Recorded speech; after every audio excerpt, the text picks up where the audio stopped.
ఓం నమః శివాయ.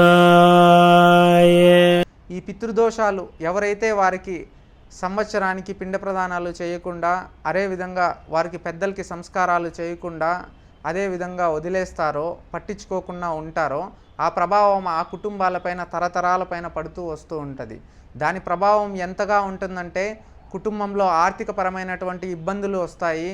అలాగే కుటుంబంలో ఉన్నటువంటి పిల్లలు సరిగా పుట్టకపోవడము, వాళ్ళ అనారోగ్య సమస్యతో ఉండటము, చెప్పిన మాట వినకపోవడము, అకాలంగా ఇంట్లోపల ఎవరో ఒకరికి అనారోగ్యం ఎదురయ్యి ఉన్నటువంటి ధనం మొత్తం కోల్పోయి వాళ్ళతో ఉన్నటువంటి కుటుంబంలో కలహాలు వచ్చి వాళ్ళ కుటుంబం పతన దశకు పోయి పిల్లలు పెద్దలు ఒకరిలో ఒకరు లేకుండా చెప్పిన మాటలు వినకుండా సర్వము కోల్పోయి వారు అష్ట కష్టాల పాలయ్యి జీవితంలో పెద్దల వల్ల వాళ్ళని పట్టించుకోని దానివల్ల, వాళ్ళు సరైన సంస్కారాలు చేసుకోని దానివల్ల వీరు ఏం పని చేసినా బ్రతుకుదెరువు కోసం ఏం ప్రయోజనాలు, వ్యాపారాలు, వారు ఎటువంటి కార్యకలాపాలు చేస్తూ ఉన్నా దాంట్లో వృద్ధి లేకుండా వారు అష్ట కష్టాలు పాలవుదురు. వాటి యొక్క పరిణామాలు అనేది పితృదోషాలు అనేది చాలా ప్రమాదకరమైనవి.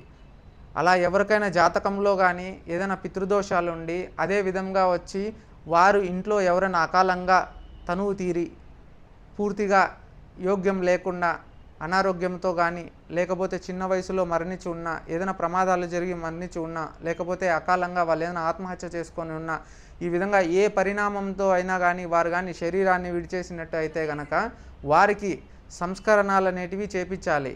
అవి చేపించకుండా అలాగే వదిలివేసి వారిని పట్టించుకోకుండా ఉండిపోతే కనుక ఆ దోషం అనేది తరతరాలకి వెంటాడుతూ ఉంటుంది. ఇప్పుడు సాధారణంగా 3 తరాల ముందు ఏం జరిగిందో ఎవరికీ తెలియదు. ఒకప్పుడు ఉమ్మడి కుటుంబాలు ఉండేటివి, అందరికీ తెలియచేసేవారు. ఇప్పుడు ఎవరికి తెలియచేసే వాళ్ళు లేరు.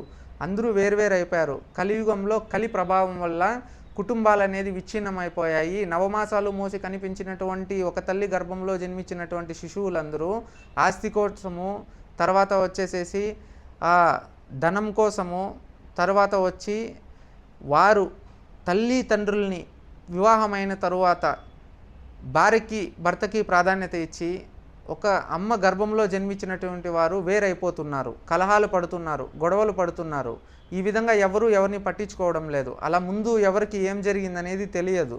అందుకు ఎవరింట్లోనూ సమస్యలుండి, జాతకంలో పితృదోషాలుండి, వీటి వల్ల ఏదైనా కానీ పరిణామాలు ఇబ్బందులు పడుతూ ఉంటే గనక వారు చేసుకోవాల్సిన పరిహారం ఏంటంటే పితృదోషాలకి వచ్చి నారాయణ బలి పూజ చేస్తే గనక, యజ్ఞం కానీ హోమం కానీ పూజ కానీ జరిపిస్తే పితృదోషాలు అనేటివి వాటి నుంచి విముక్తి కలుగుతుంది.